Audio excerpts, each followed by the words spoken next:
Welcome to Growing Through Tragedy, experiencing life's challenges from an empowered perspective. This is Leon Morton. This podcast is brought to you by the Belief Hack Brainery.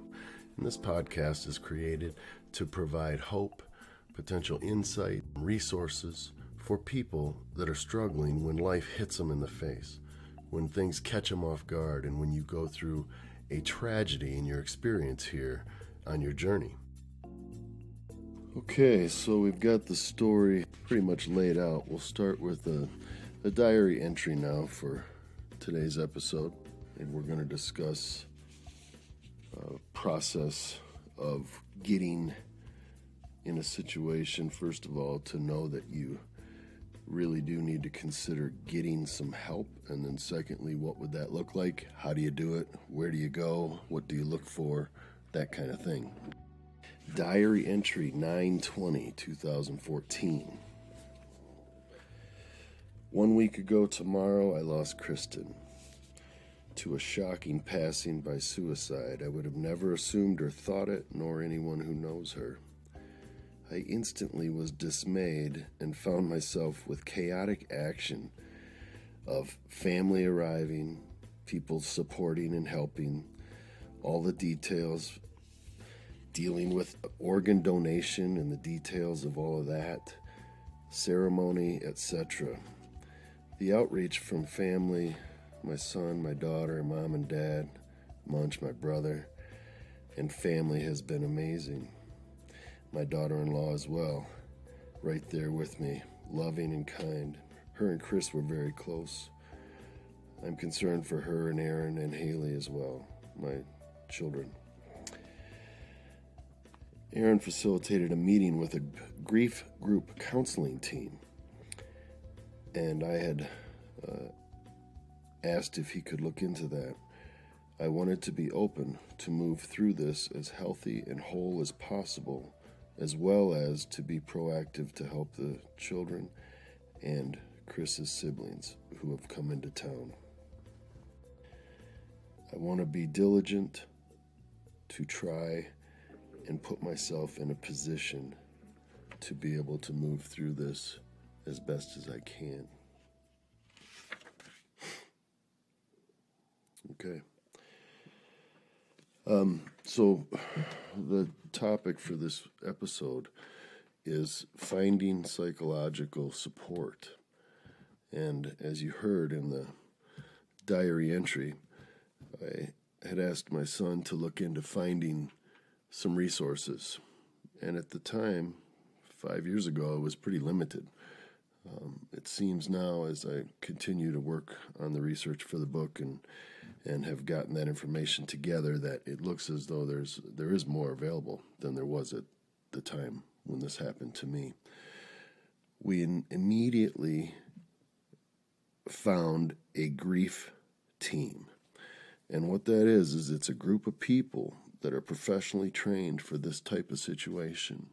And you can call different resources. Suicide Prevention Hotline is one of them. And in the episode notes, we'll have some of those resources for you here.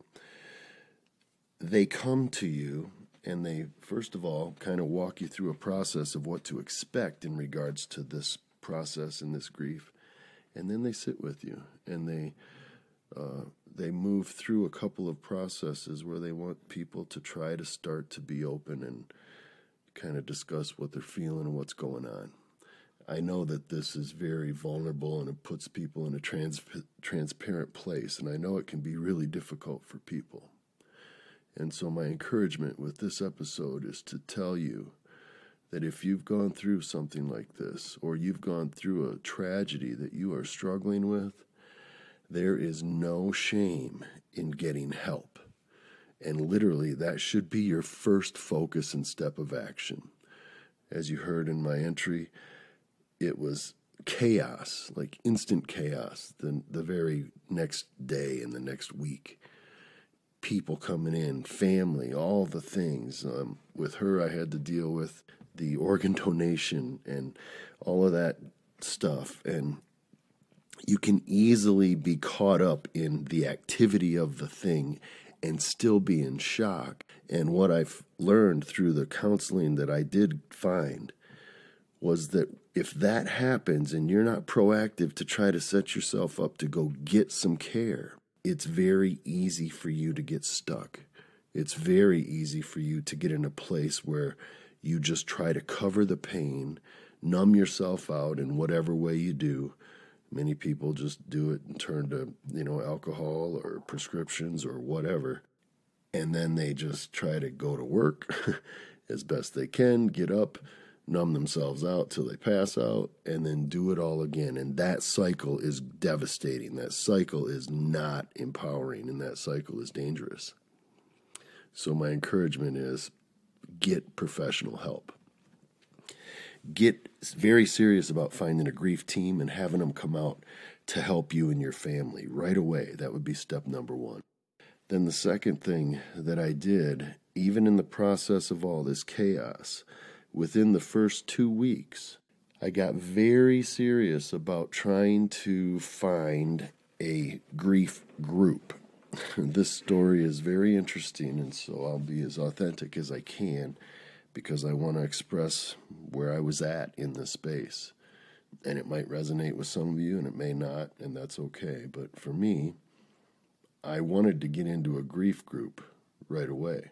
I had a bent towards trying to put myself in a position to go through the process so that I could stay as emotionally and psychologically healthy as would be possible in an instance like this. I'm proud of myself in that space. I'm grateful that I had a background and experience in psychology and also in understanding the value of coaching.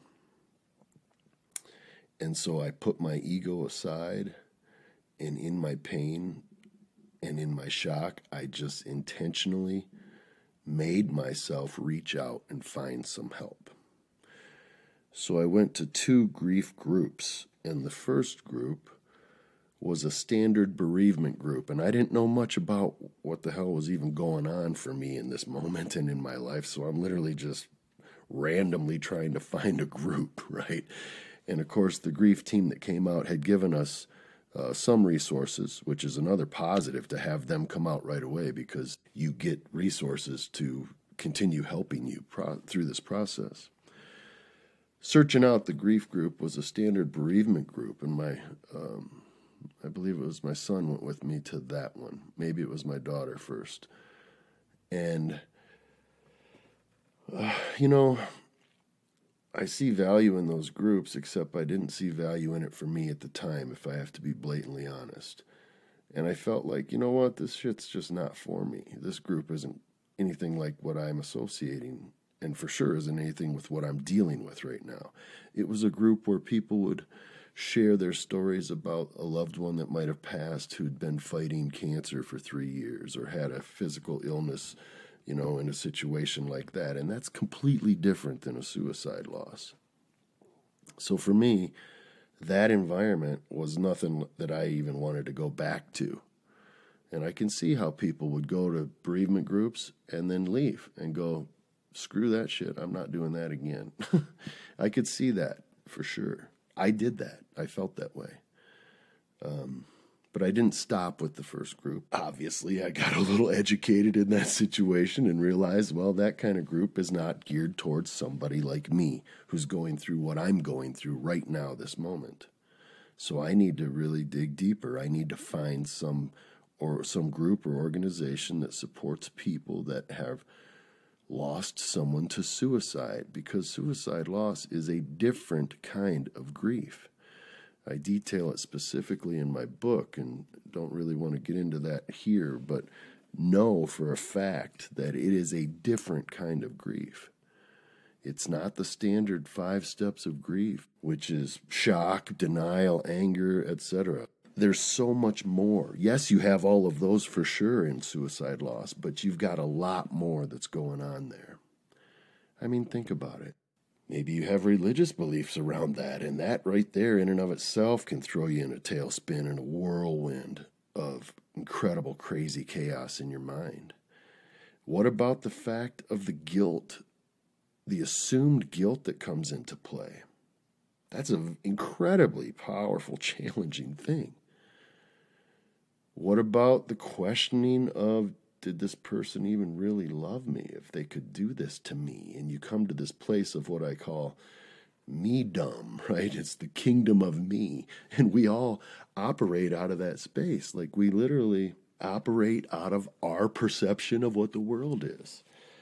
And when you're in that space of me-dom, you might not be thinking clearly, and many times we're not. But you come up with so much crazy stuff.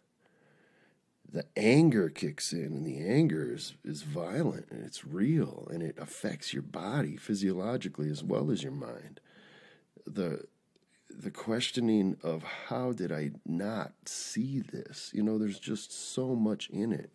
And we'll continue to get into all of that as we go through the diary entries, because they're very detailed and pretty graphic.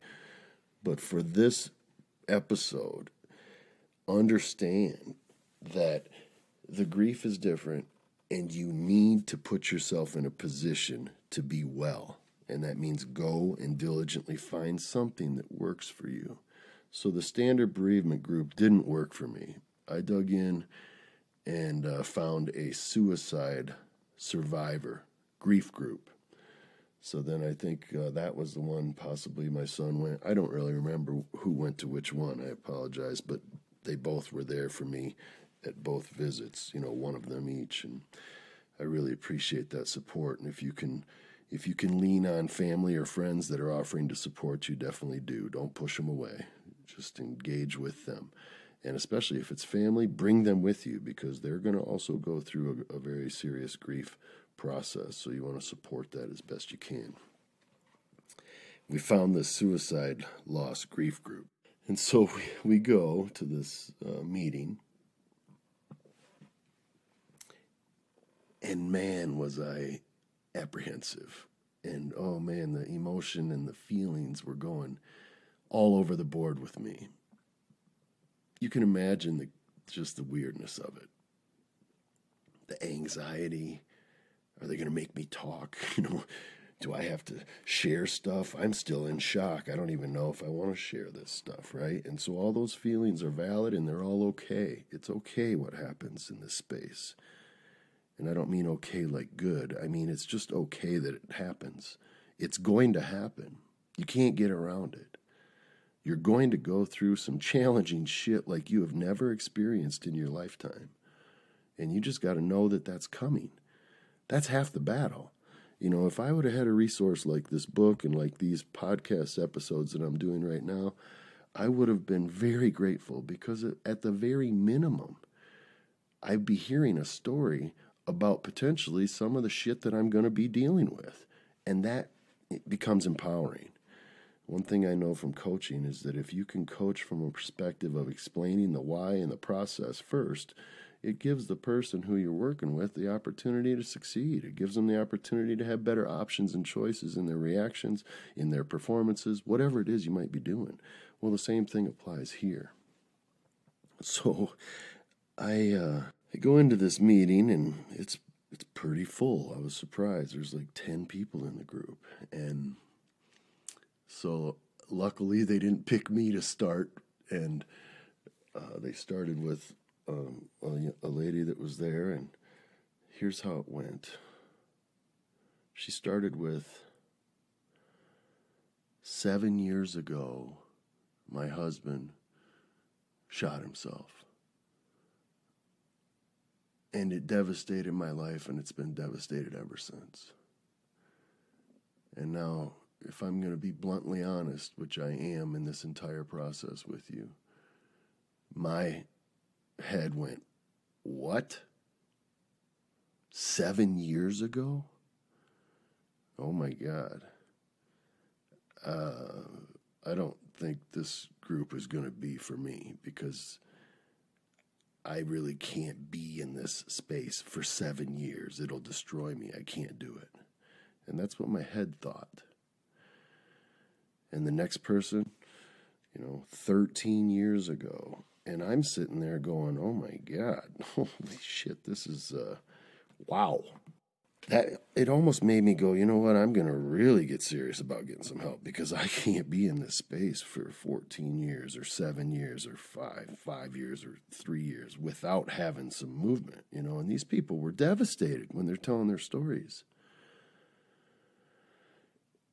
So I don't know really what to think about that in hindsight, except I'm grateful that I thought that way, because it did make me get real about, man, I got to get serious about this shit, because it could crush me. And I didn't want that to happen. And I know for sure that Kristen would not have wanted that to happen to me. She would not want me to get stuck in this place. I know that for sure. And so I shared my story, and most people had commented afterwards, it's like, wow, it's amazing that you're in here so quickly after the thing, And I didn't really know how to respond to that. And I was just like, well, thank you, I guess. What the hell do you say to that? And I gave some hugs and got the hell out of there. And I literally was like, man, I'm not going back to that group either. That felt enabling to me. And please don't take this the wrong way. I don't want this to be perceived of me being an asshole or anything like that, because it really isn't that. It's just that I knew for my sanity that if I didn't get some serious intervention and help right away, that I'd question, would I make it? Like, how can I get through? So that's why I wanted to be very diligent to just make myself go through the process. So next steps, I dug deep and I found a counselor in an incredible organization. And this organization provided support through individual counseling for people going through what I went through. And I took advantage of it and met this incredible woman named Jill, who was a fabulous counselor. And she helped me. She truly did. And she changed my perspective in many ways. She allowed me to be me in the sessions, and she was gracious and kind and very sharp and very smart, and worked with me to a position where I feel that was the best thing I ever did. And so I get to this first meeting with Jill, and I get in there, and she also says, I'm shocked that you're in here within weeks. It's admirable of you, and it's to be congratulated, and that kind of threw me off. I was just like, oh, okay. Didn't really think about it. And so as we're discussing, my situation, told her the story, the breakdown, the whole thing, she says, have you got any help? Have you gone to some grief groups? I would really recommend them. And I was like, no, I'm not doing that. She says, oh, really? Well, tell me about it. So I told her about the bereavement group, the standard bereavement group. And she says, yeah, I don't think that would be a good fit. This is a whole different process. This is a thing called complicated grief, and suicide's a whole different animal, of which I agreed. And so then I told her about the group that I did go to that was suicide specific. And she says, oh, tell me more. And I said, well, it just seems enabling to me. I mean, these people are there 7, 8 years after the fact, and they're just devastated. And it's like they haven't moved on, haven't moved forward in a positive or even a successful or even just a normal type way. And, that's me with my assumptions and my me dumb, saying things like that. And she kind of looks at me and she goes, where was this group at? And I told her. And she smiles and she says, well, that's my group. And I'm like, what? And she goes, no, that's my group. I lead multiple groups, and that's one of my top facilitators. And I just got talking about how the facilitator, I think, didn't do a very, efficient job and all of this shit. So talk about me dumb, right? And I look at her, and she says, I can see how you would probably have that type of reaction. And I'm sorry, but I would like to give you something to possibly rethink or consider. And I said, okay. And she says, I can probably guarantee you, with most certainty, I would guarantee you that the woman that sat there and started crying and expressed that 7 years ago her husband, was lost to suicide, she says, I would bet that this is probably the first time she's talked about it in public with anybody other than maybe one or two people very close to her, and in an organization or a group setting where she could go out and reach out to try to get help. And I was like, wow, are you kidding me? And she says, no, I'm not kidding you, Jay. She says, you need to understand that in this situation, most people do not even address it. They're struggling in shock, they're struggling in denial, and then they numb themselves out. They go to work, they get up, and they do it all again, and it's a repeated cycle. And most people don't come to see me until they've had something horrible happen, like a manic episode where the stress is so overwhelming they just go out and spend all their damn savings or charge up all their visas or whatever. Or they get a drunk driving because they're out drinking and numbing themselves out, and something then more devastating, not more devastating, but something also that is not empowering happens in their world. And then out of just sheer desperation, this is kind of like the last resort. And I was like, oh my, you gotta be shitting me. I can't believe that. And she says, not many people are proactive in this space. She says, but I would encourage you to be empathetic and have compassion in that space, because the majority of those people, if they're in there, it's probably their first time. And so I was like, oh, well, I apologize. I totally see that, and I understand. And at the same time, I don't want to go back there. I'd rather sit here, and I'd rather come into you every week. And she says, well, we'll make that happen. And that's exactly what I did. So that was an eye-opener for me. And really, in hindsight, looking back on it, probably one of the main reasons why I wrote the book, and one of the main reasons why I'm out here telling my story. Because if that is the normal thing for people, that sucks. And I want to encourage people to get very aggressive in being strong to push yourself for your own good and health and safety to get professional care. Like, that has to be step one. We're going to go through a lot of really interesting techniques and things that you can utilize, and different ways to reframe and different ways to rethink the process and to move you forward. And that's, of course, what my book is about and what this episode series is about. But I highly encourage you, if you're going through a trauma or a tragedy, regardless if it's a suicide loss, but particularly in that situation, it is imperative that you put your ego aside, your fear and anxiety of wanting to talk to somebody, or I don't want to go talk to some stranger, whatever the thing might be that could be possibly holding you back. Screw that shit. You got to get in there. You got to go get some care. It will help you. And I just can't emphasize that enough. So Jill and I ended up seeing each other every week, and I was diligent in it and went in every week. And it was the best thing. It was very enlightening. It was very empowering. It was very challenging at times. And I think back on it fondly and with incredible gratitude for her, and just having a resource like that to step in and help.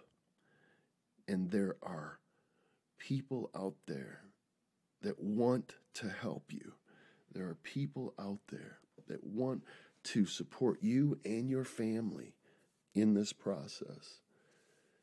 I highly encourage that you step into that space and be transparent, be vulnerable, be honest and authentic, and you'll find incredible benefit from it. I'm certain of that. The trauma group that came on site within the first day after that, again, another kudos to that team. Really well done. They faced, you can imagine from their perspective, the difficulty of coming in. So you got to really give it to them. You know, these are people that care. They deeply care. Because they're dealing with people in shock and then anger and in frustration and confusion and just everything. And I watched it as my family and her family in our little group there sitting in my living room all devastated from the situation. I watched the struggle. I initiated the conversation because I wanted to lead by example. My children also partook in that. Proud of them. And then her siblings. And it was a struggle. It is hard. I don't want to make light of it. It's incredibly hard to express what's going on inside of you to somebody.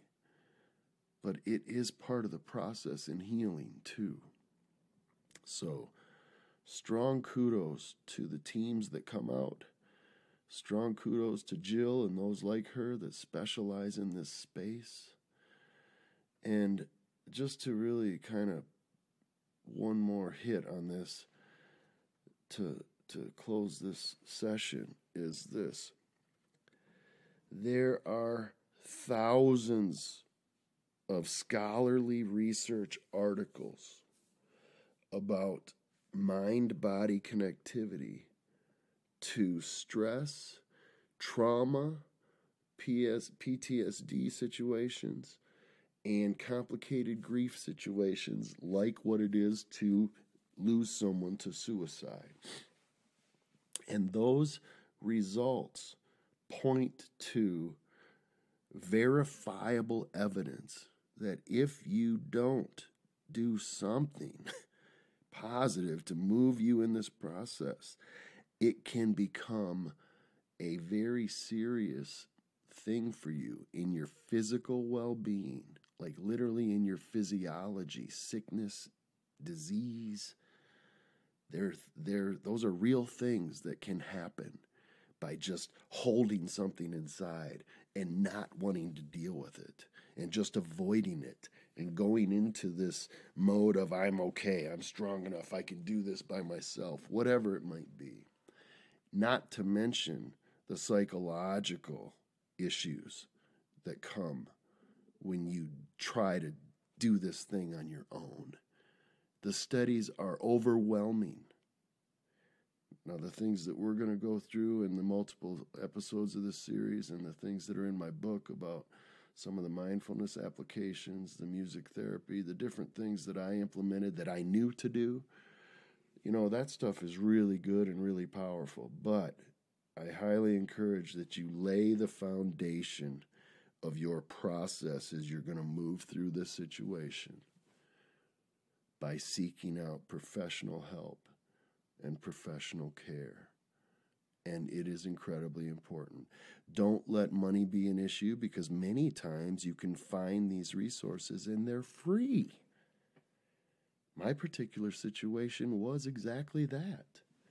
And I know how valuable that is because you can imagine in a place like this, shit's going crazy, especially financially. If you got bills and you're getting the bills from the hospitals and all the shit that I had to go through, the last thing I would have probably considered would have been, if that had been a financial hit to go do those things. Now, even if it is, dig hard and try to find free resources right away.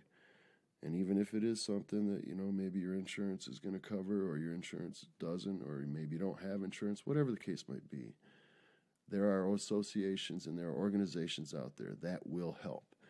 and I encourage you to get to them. And but that's it for this episode. That's pretty straightforward. I think the foundation has to start there as we start to think about, okay, what steps were taken to move in an empowered way to grow through tragedy. In the next episode, we're going to start talking about how the phases of grief, standard phases of grief, along with the additional issues of this complicated grief to a suicide loss, how those hit me. And we'll read about those in my diary entries. And then we're going to address each one and the things that were done in that space to try to continue to move forward in an empowered way. Thank you for listening. I appreciate you all. I believe in you. I know that this is very difficult and it's a hard thing to do.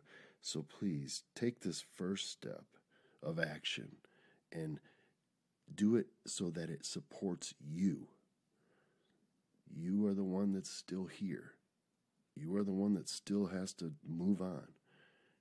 And so take positive action towards that for yourself. And in that way, show some great love to yourself. Reach out and get some professional support. Step number 1. And we'll talk to you next time. In the upcoming episodes, you will learn specific mental strategies and specific tools to implement to help cope in a tragedy of this sort.